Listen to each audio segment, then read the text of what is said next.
Hello ഡിയസ്, അപ്പോൾ നമ്മുടെ physics exam ഇങ്ങ് എത്തിക്കഴിഞ്ഞു എന്ന് പറഞ്ഞാൽ നിങ്ങൾ സീരിയസ് ആയിട്ട് പ്രിപ്പയർ ചെയ്യേണ്ട സമയമാണ്. അപ്പം നിങ്ങൾ ഒന്നും പഠിച്ചിട്ടില്ല, ഇനിയും പഠിച്ചു തുടങ്ങിയിട്ടില്ല. ആ ഒരു പ്രിപ്പറേഷൻ, ആ ഒരു സീരിയസ്നെസ് ഒന്നും അങ്ങോട്ട് തോന്നുന്നില്ല, പഠിക്കാൻ തോന്നുന്നില്ല, മടിയാണ്, അല്ലെങ്കിൽ എന്താ പറയുക, ആ ഒരു മോട്ടിവേഷൻ ഒന്നും വരുന്നില്ല, അല്ലെങ്കിൽ പഠിച്ചിട്ടൊന്നും മനസ്സിലാവുന്നില്ല. യൂട്യൂബിലൊക്കെ കുറേ ക്ലാസ്സുകളൊക്കെ കേട്ട് നോക്കി, പക്ഷേ ഒന്നും തലയിൽ നിൽക്കുന്നില്ല. ഇനിയിപ്പം എന്ത് ചെയ്യും? ആകെ കൂടെ ടെൻഷൻ, കൺഫ്യൂഷൻ ഒക്കെ ആണെങ്കിൽ നിങ്ങൾ ഈ വീഡിയോ അതിനകത്ത് കാണുക. അതിനുള്ള കാര്യങ്ങളൊക്കെ നമ്മൾ പറയുന്നുണ്ട്.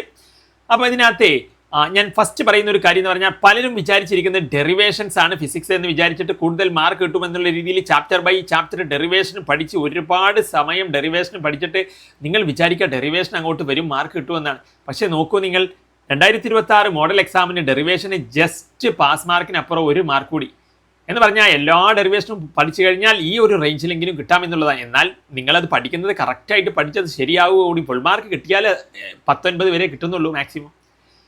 അതുമാത്രമല്ല, ഡെറിവേഷൻസ് തന്നെ ചിലപ്പം ടെസ്റ്റൊക്കെ ചെയ്ത് ചോദിക്കാറുണ്ട്.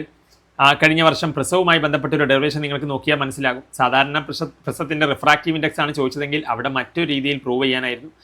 അപ്പോൾ അങ്ങനെയൊക്കെ ചോദിക്കാറുണ്ട്. അപ്പോൾ അതുകൊണ്ട് തന്നെ ഡെറിവേഷൻസ് പഠിച്ചു പോയാൽ നിങ്ങൾ വിചാരിച്ച രീതിയിൽ പലപ്പോഴും എന്ത് ചെയ്യില്ല, നിങ്ങൾ വിചാരിക്കുന്ന പോലെ എല്ലാ ഡെറിവേഷൻസിന് വലിയ ഒരു ഹൈ പെർസെൻറ്റേജ് ഇല്ല എന്ന് മനസ്സിലാക്കുക.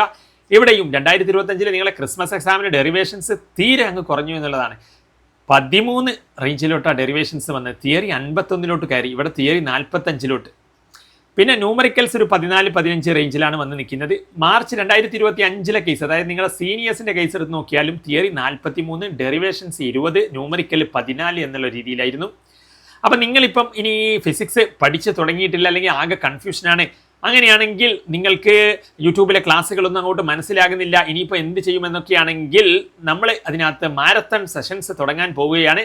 അപ്പോൾ നിങ്ങൾക്ക് നമ്മുടെ ബാച്ചിൽ ലൈവായിട്ട് തന്നെ മാരത്തൺ സെഷൻസ് ഓരോ കാര്യങ്ങളും നമ്മുടെ കൂടെ ഇരുന്ന് പഠിച്ച് അടിപൊളിയായിട്ട് പഠിച്ചു പോകാനുള്ള, ഇനിയുള്ള ദിവസങ്ങളിൽ പഠിച്ചാൽ പോലും നല്ല മാർക്ക് കിട്ടുന്ന രീതിയിലാണ് നമ്മുടെ ക്ലാസ് കാര്യങ്ങളൊക്കെ നമ്മൾ സെറ്റ് ചെയ്തിരിക്കുന്നത്.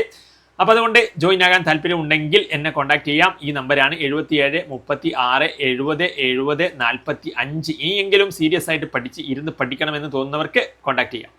അപ്പോൾ ഇതിനകത്ത് നോക്കൂ, തിയറി പഠിക്കണം. കണ്ടില്ലേ, ഡെറിവേഷൻ 21 പഠിച്ചാൽ നിങ്ങൾക്ക് എത്ര കിട്ടും? ചിലപ്പോൾ നിങ്ങൾ പഠിച്ച ഡെറിവേഷൻസ് തന്നെ നിങ്ങൾക്ക് ഫുൾ സ്റ്റെപ്പ് മറന്നുപോയി, അല്ലെങ്കിൽ എഴുതാൻ പറ്റിയില്ലെങ്കിലൊക്കെ പോയില്ലേ.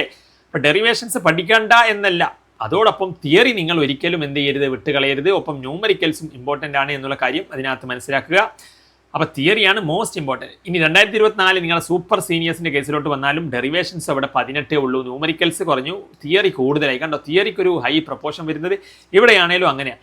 2024 ന്യൂമറിക്കൽ കുറവായിരുന്നു, തിയറി ആയിരുന്നു ഭയങ്കര. എപ്പോഴും തിയറിയാണ് ഹൈ കാണാൻ സാധിക്കും.